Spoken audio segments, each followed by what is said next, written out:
Guy de Maupassant. Berthe, lu par Serge Cazeneuve.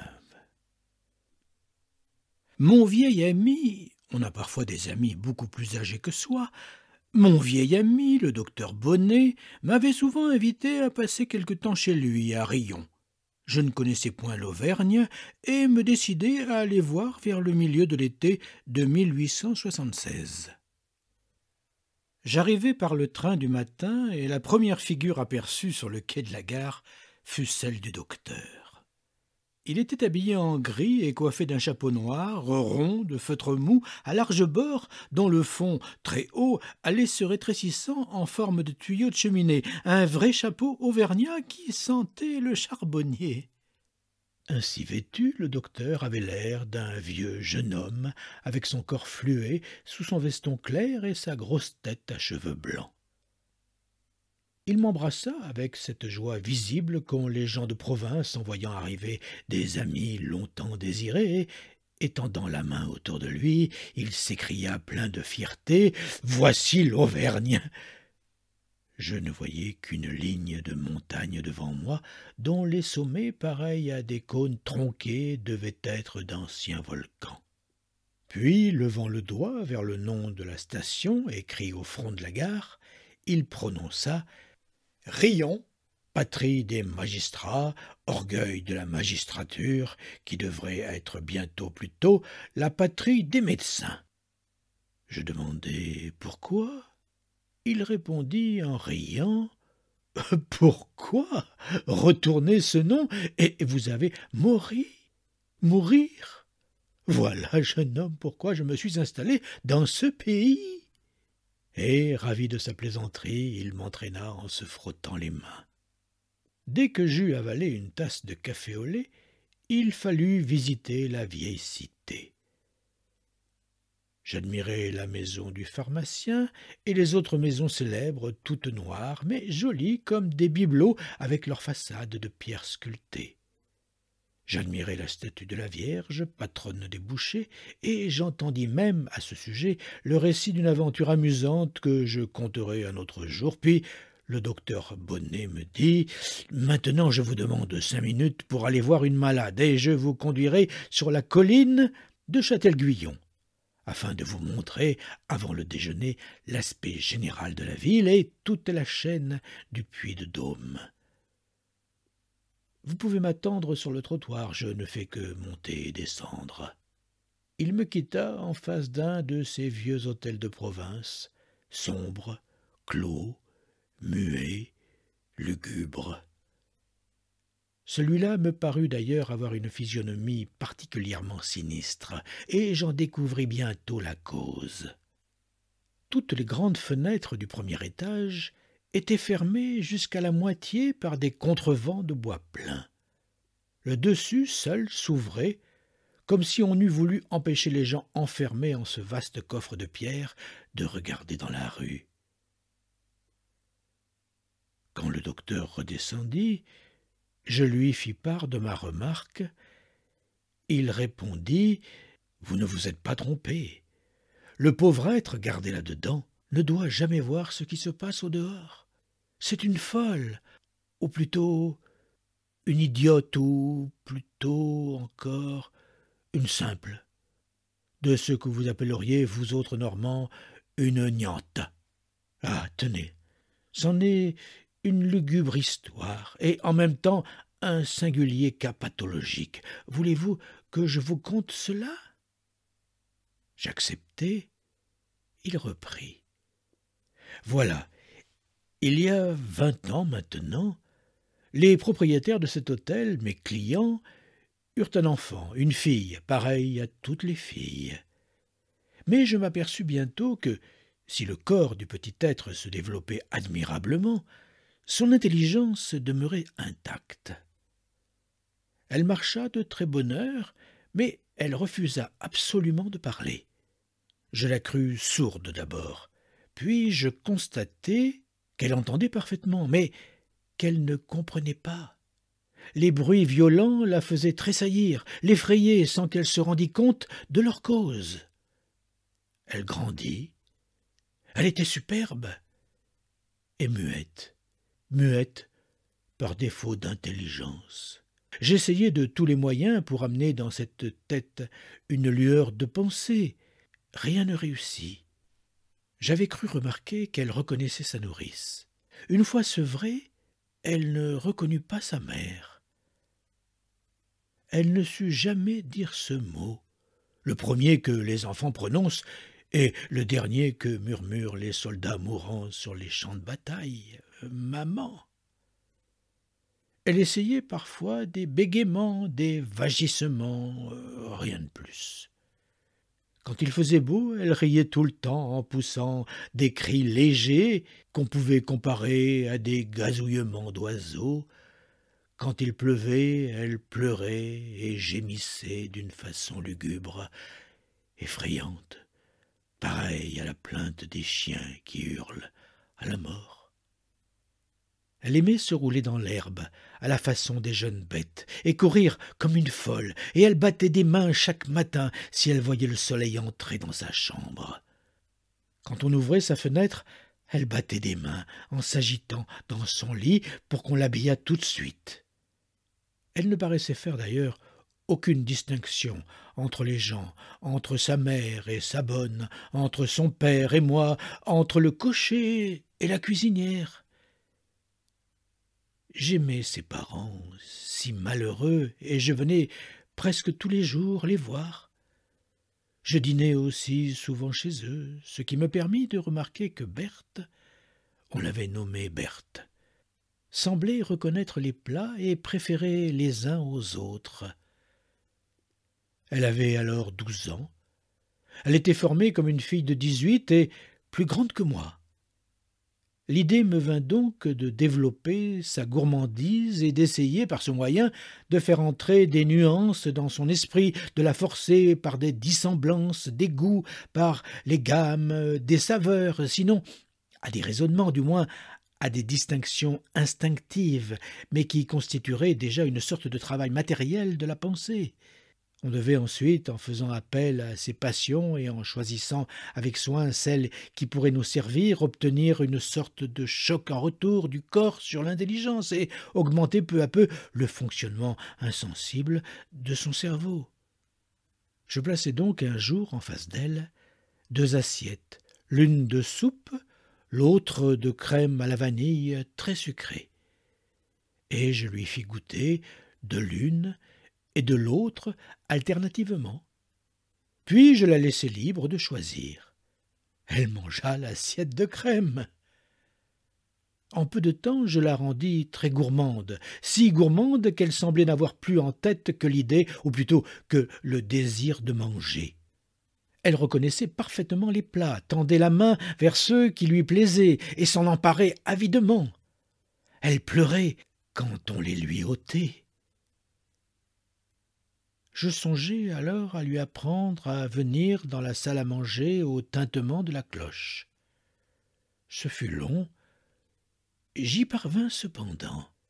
Il s'établit assurément, en son vague entendement, une corrélation entre le son et le goût, soit un rapport entre 2 sens, un appel de l'un à l'autre, et par conséquent une sorte d'enchaînement d'idées, si on peut appeler idée cette espèce de trait d'union instinctif entre 2 fonctions organiques. Je poussai encore plus loin mon expérience, et je lui appris avec quelle peine à reconnaître l'heure des repas sur le cadran de la pendule. Il me fut impossible pendant longtemps d'appeler son attention sur les aiguilles, mais j'arrivai à lui faire remarquer la sonnerie. Le moyen employé fut simple. Je supprimai la cloche et tout le monde se levait pour aller à table quand le petit marteau de cuivre annonçait midi. Je m'efforçai en vain, par exemple, de lui apprendre à compter les coups. Elle se précipitait vers la porte chaque fois qu'elle entendait le timbre. Mais alors, peu à peu, elle dut se rendre compte que toutes les sonneries n'avaient pas la même valeur au point de vue des repas. Et son œil, guidé par son oreille, se fixa souvent sur le cadran. L'ayant remarqué, J'eus soin chaque jour à midi et à 6 heures d'aller poser mon doigt sur le chiffre 12 et sur le chiffre 6, aussitôt qu'arrivait le moment attendu par elle. Et je m'aperçus bientôt qu'elle suivait attentivement la marche des petites branches de cuivre que j'avais fait souvent tourner en sa présence. Elle avait compris. Et je devrais plutôt dire, elle avait saisi. J'étais parvenu à faire entrer en elle la connaissance, ou mieux la sensation de l'heure, ainsi qu'on y arrive pour les carpes qui n'ont cependant pas la ressource des pendules en leur donnant à manger, chaque jour, juste au même moment. Une fois ce résultat acquis, tous les instruments d'horlogerie existants dans la maison occupèrent son attention d'une façon exclusive.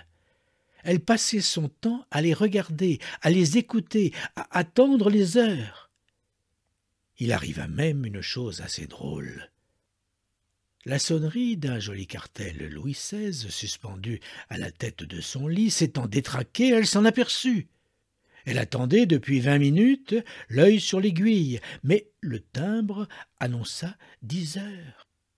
Mais quand l'aiguille eut passé le chiffre, elle demeura stupéfaite de ne rien entendre, tellement stupéfaite qu'elle s'assit, remuée sans doute par une de ces émotions violentes qui nous secouent en face des grandes catastrophes. Et elle eut l'étrange patience de demeurer devant la petite mécanique jusqu'à 11 heures pour voir ce qui allait arriver. Elle n'entendit encore rien, naturellement.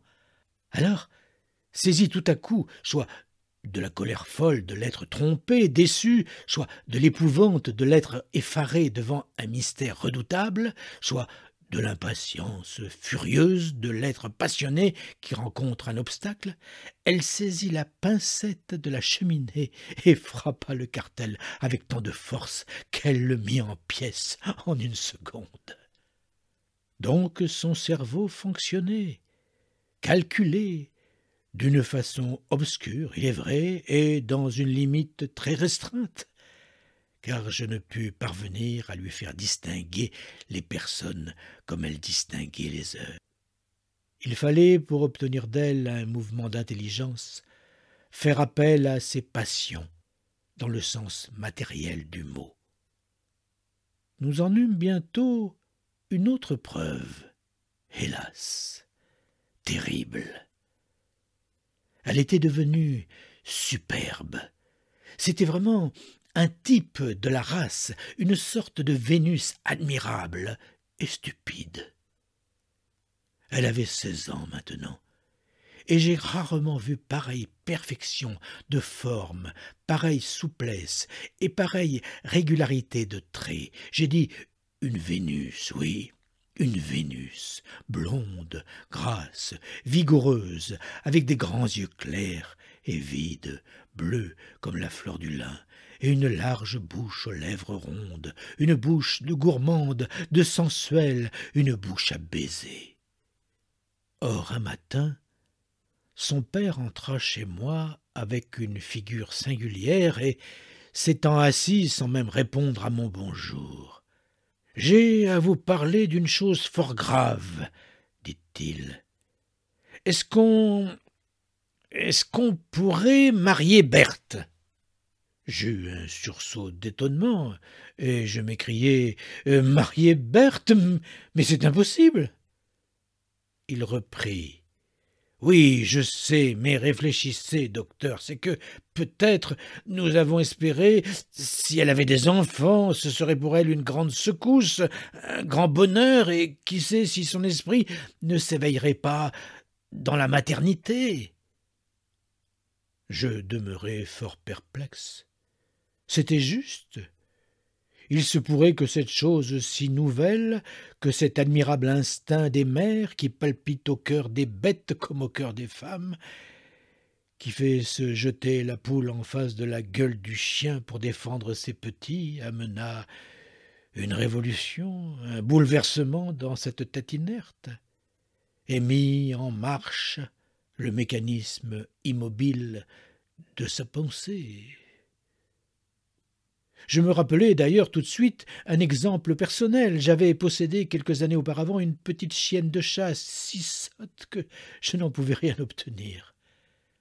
Elle eut des petits et devint du jour au lendemain non pas intelligente, mais presque pareille à beaucoup de chiens peu développés. À peine eus-je entrevu cette possibilité que le désir grandit en moi de marier Bête, non pas tant par amitié pour elle et pour ses pauvres parents que par curiosité scientifique. Qu'arriverait-il? C'était là un singulier problème. Je répondis donc au père, vous avez peut-être raison, on peut essayer. Essayer, mais vous ne trouverez jamais un homme qui consente à cela. Il prononça à mi-voix. J'ai quelqu'un. Je fus stupéfait, je balbutiai. Quelqu'un de proche, quelqu'un de votre monde. Il répondit. Oui, parfaitement. Ah, et puis-je vous demander son nom? Je venais pour vous le dire et pour vous consulter. C'est monsieur Gaston Dubois de Lucelles. Je faillis m'écrier le misérable, mais je me tus et, après un silence, j'articulai. Oui, très bien, je ne vois aucun inconvénient. Le pauvre homme me serra les mains. Nous la marierons le mois prochain, dit-il. Monsieur Gaston Dubois de Lucelles était un garnement de bonne famille qui, ayant mangé l'héritage paternel et fait des dettes par 1000 moyens indélicats, cherchait un nouveau moyen quelconque pour se procurer de l'argent. Il avait trouvé celui-là. Beau garçon d'ailleurs, bien portant, mais viveur de la race odieuse, des viveurs de province. Il me parut nous promettre un mari suffisant dont on se débarrasserait ensuite avec une pension. Il vint dans la maison faire sa cour et faire la roue devant cette belle fille idiote qui semblait lui plaire par d'ailleurs. Il apportait des fleurs, lui baisait les mains, s'asseyait à ses pieds et la regardait avec des yeux tendres, mais elle ne prenait garde à aucune de ses attentions et ne le distinguait nullement des autres personnes vivant autour d'elle. Le mariage eut lieu. Vous comprenez à quel point était allumée ma curiosité. Je vins le lendemain voir Berthe pour épier sur son visage si quelque chose avait tressailli en elle. Mais je la trouvai semblable à ce qu'elle était tous les jours, uniquement préoccupée de la pendule et du dîner. Lui, au contraire, semblait fort épris et cherchait à exciter la gaieté et l'affection de sa femme par les petits jeux et les agaceries qu'on emploie avec les jeunes chats. Il n'avait rien trouvé de mieux. Je me mis alors à faire des visites fréquentes aux nouveaux époux, et je m'aperçus bientôt que la jeune femme reconnaissait son mari et jetait sur lui les regards avides qu'elle n'avait eus jusqu'ici que pour les plats sucrés. Elle suivait ses mouvements, distinguait son pas dans l'escalier ou dans les chambres voisines, battait des mains quand il entrait, et son visage transfiguré s'éclairait d'une flamme de bonheur profond et de désir. Elle l'aimait de tout son corps, de toute son âme, de toute sa pauvre âme infirme, de tout son cœur, de tout son pauvre cœur de bête reconnaissante. C'était vraiment une image admirable et naïve de la passion simple, de la passion charnelle et pudique cependant, telle que la nature l'avait mise dans les êtres avant que l'homme l'eût compliquée et défigurée par toutes les nuances du sentiment. Mais lui se fatigua bien vite de cette belle créature ardente et muette. Il ne passait plus près d'elle que quelques heures dans le jour, trouvant suffisant de lui donner ses nuits. Et elle commença à souffrir. Elle l'attendait du matin au soir, les yeux fixés sur la pendule, ne se préoccupant même plus des repas, car il mangeait toujours dehors, à Clermont, à Châtel-Guyon, à Royat, n'importe où, pour ne pas rentrer. Elle maigrit.